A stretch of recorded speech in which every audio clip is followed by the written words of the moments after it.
Life seemed perfectly ordinary with my husband, Ryan. Our evening routine, his light snoring, our shared love for board games on Sunday afternoons. But it all changed one night when I caught him taking late-night calls with a woman named Clara. He assured me she's just a friend, but my gut told me otherwise. As I delved deeper, I uncovered debts, poker games, a formidable Russian named Voronov, and a web of deceit. From high-stakes poker tables to the dark underbelly of the gambling world, join me on this roller coaster journey of betrayal, revenge, and the lengths one will go to save what's dear to them. Every marriage has its secrets, but nothing prepared me for this. My name is Amanda, and this is my unusual story. It was a mild Thursday evening. I was curled up on the couch with my cat, Whiskers, engrossed in the latest episode of my favorite crime drama. The apartment was dimly lit, with the orange glow from the television casting shadows on the walls. The muted hum of the city outside only added to the cozy ambiance. But that ambiance was shattered when I heard it. My husband Ryan's phone vibrating on the kitchen counter. I glanced at the clock. 2:37 a.m. Who calls at this hour? I thought to myself. The hairs on the back of my neck stood up. Ryan was in the shower, probably unaware of the call. Curiosity got the best of me. I walked over, and the screen displayed unknown caller. I ignored it and went back to the couch, but the nagging feeling persisted. Over the next few weeks, these late-night calls became more frequent. Each time, Ryan would glance at his phone, his face unreadable, and step out of the room to take the call. Every time I asked who it was, he'd say, "Oh, just an old friend catching up." But there was something off about his demeanor. The confident, easygoing man I knew seemed to be replaced by someone edgy, almost secretive. I felt it, that unsettling knot in my stomach. Suspicion started to creep in. One morning, as I was getting ready for work, I found a tiny note in his jacket pocket. "Meet me at the park, 8 p.m. No name, no explanation. I have to know, I said to myself, anxiety and determination warring within me. I decided to take things into my own hands. Revenge? No, not yet. But if he was playing games, I was ready to play them tenfold. It was a risk, but I knew I needed evidence. So I borrowed a voice-activated recorder from a tech-savvy friend and hid it under our bed, hoping to catch one of their conversations. Days went by, and finally, on a rainy Tuesday evening, the recorder caught something. Ryan's voice, sounding almost desperate. "I can't keep doing this. It's not right. She's my wife. She doesn't deserve this." A female voice, cold and unfamiliar, responded, "You owe me, remember? You either continue or things will get ugly." My heart pounded, blood rushing to my ears. Who was this woman? What did Ryan owe her? So many questions swirled in my head. Revenge wasn't just a fleeting thought now. It was turning into a burning need. I was ready to turn the tables on whoever was trying to ruin my marriage. But first, I needed a plan. The need for answers was overwhelming. Every second that passed was torture, not knowing what secret my husband was keeping, not knowing who this mysterious woman was. My once peaceful home now felt like a ticking time bomb. I had to act. I need allies, I thought, turning to my close circle of friends, Jenny and Mark. They'd stood by me through thick and thin, and I trusted them implicitly. I played the recording to them, and their reactions mirrored my own shock and anger. Jenny, ever the planner, said with a steely look, "We're going to find out who this woman is and what she wants." Mark, the tech guru of our trio, suggested we trace the unknown calls. A few clicks and codes later, we had a lead. The calls originated from a tiny coffee shop downtown, known for its quiet corners and private booths. Dressed in inconspicuous clothing, the three of us decided to stake out the cafe. Hours passed with no sign of the mysterious woman. Just when I was about to give up, she walked in. Her raven black hair, red lips, and striking green eyes made her stand out instantly. She seemed to be waiting for someone, nervously glancing at her phone. Suddenly, the door swung open again. My heart skipped a beat. It was Ryan. Their conversation was hushed, but the tension between them was palpable. I needed to hear their conversation. Thinking on my feet, I took out my phone, dialed the cafe's number, and informed them of a fake gas leak. Panic ensued, and everyone evacuated, including Ryan and the mystery woman. As they stepped out, Jenny, pretending to be a panicked patron, accidentally spilled her coffee on the woman, while I quickly slipped another voice recorder into Ryan's coat pocket. As we regrouped at Jenny's apartment later, we anxiously played back the recording. "She's getting suspicious," Ryan whispered. "You think I care? You know what you have to do," she retorted. Ryan's voice trembled. "This isn't about money anymore, is it? It's about control." She laughed, a chilling sound. "You're in no position to question me." I sat there, my emotions a whirlwind of anger, sadness, and betrayal. But underlying all of it was a burning determination. I needed to confront Ryan, but not before I found out who this woman truly was and what she wanted. As the evening turned into night, Mark made a startling discovery. The woman, it turns out, was Clara, a name that took me back to our college days. Clara was Ryan's ex-girlfriend, known for her manipulative tendencies and vengeful streaks. But why was she back? And what hold did she have over Ryan? I decided then and there that Clara had picked the wrong woman to mess with. Revenge wasn't just an idea, it was a plan in motion. That night, my mind was abuzz with memories of Clara. The extravagant parties she'd throw, the trail of broken hearts she'd left, and the rumors of her involvement in some shady dealings. "I thought she'd disappeared from our lives for good," I mused aloud. Jenny squeezed my hand. "We'll get through this, no matter what she's planning." The next morning, we were back at the coffee shop. Our mission: to uncover Clara's current life. Mark, with his penchant for all things tech, had hacked into Clara's social media accounts. As we scrolled through her pictures, one caught my eye: Clara at a high-end casino, surrounded by well-known criminals.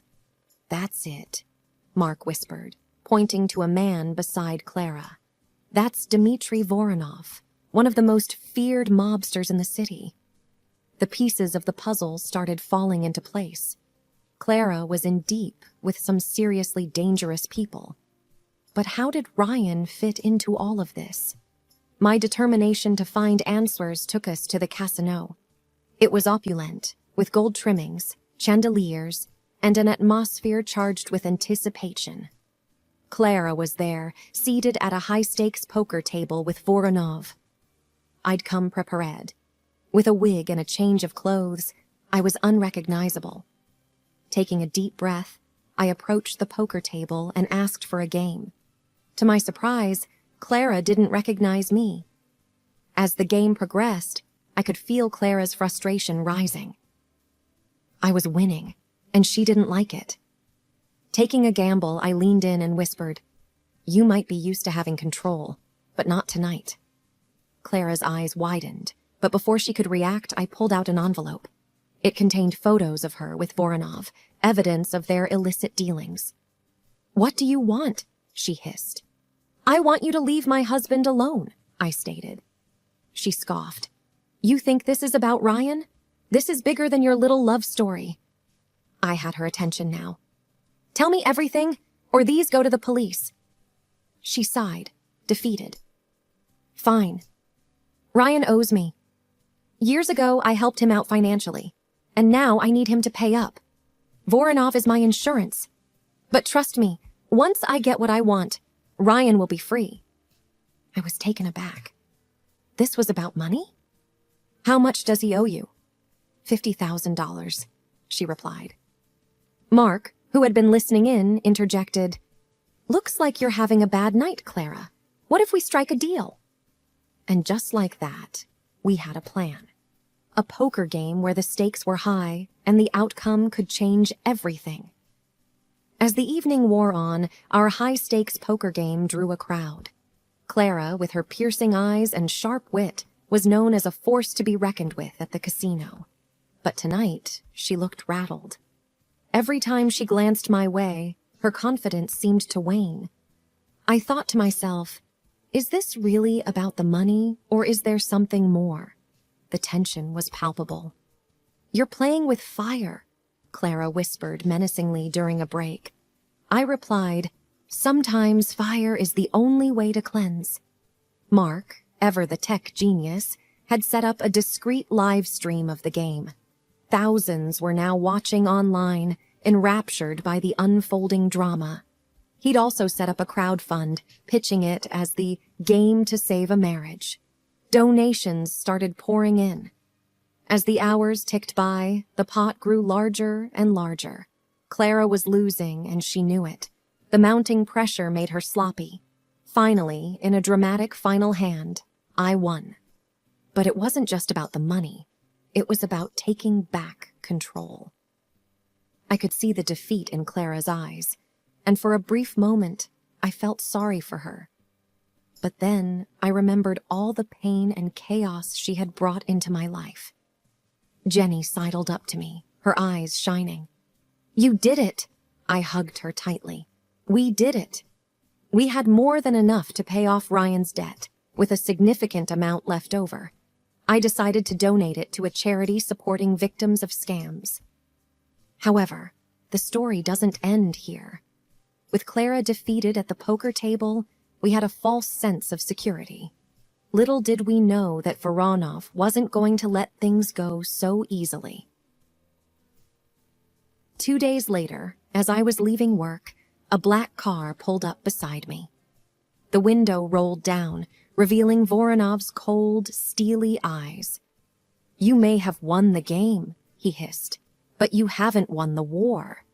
Chills ran down my spine. I had no doubt he was serious. "I suggest you pay back every penny," he continued, "or your dear husband will pay the price." I was stunned. This had gone far beyond a simple debt. It was personal, and Voronov was out for revenge. That night, my mind raced as I considered our options. Going to the police seemed the obvious choice, but would they be able to protect us from someone as powerful and well-connected as Voronov? What had Ryan gotten us into? As I lay in bed, a plan began to form. If we were going to get out of this, we needed to be strategic and use the element of surprise. "I have an idea," I said to myself, a glint of determination in my eyes. The memories of Ryan's pleading eyes when I found him bound and gagged in that dingy basement played on a loop in my mind. I was running on pure adrenaline as Clara and I made our way to the high-stakes poker table. Voronov's goons kept a close eye on us, ensuring we didn't try to flee or pull a fast one. The room was smoke-filled, and an underlying tension hung thick in the air. Old men with sharp eyes and younger ones with even sharper suits surrounded the table. The chandelier overhead cast shadows that made it seem like we were all part of some grotesque painting. "She's just a friend," Ryan's words echoed in my mind. It seemed surreal that all this chaos stemmed from a woman who was supposedly just a friend. "Welcome to the table, Mrs. Ryan," sneered Voronov, wearing an obnoxious gold suit that screamed mobster. The stakes?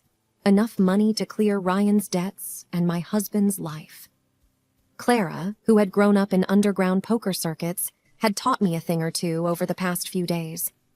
But nothing can truly prepare you for a game where your husband's life is on the line.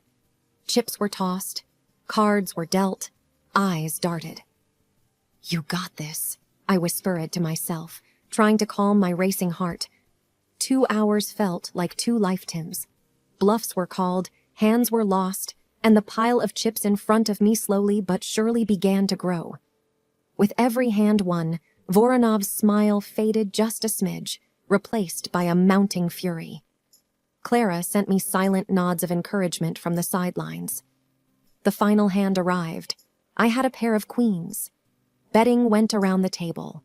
Voronov raised the stakes, trying to intimidate me into folding, but I saw the briefest flash of doubt in his eyes. He was bluffing. I pushed all my chips to the center of the table. All in. The room was silent. Voronov sneered. "You think you can beat me with a mere pair of queens?" He laid out his cards, a pair of tens. The room erupted in gasps and mumbled conversations. The stack of money in the middle of the table was pushed towards me.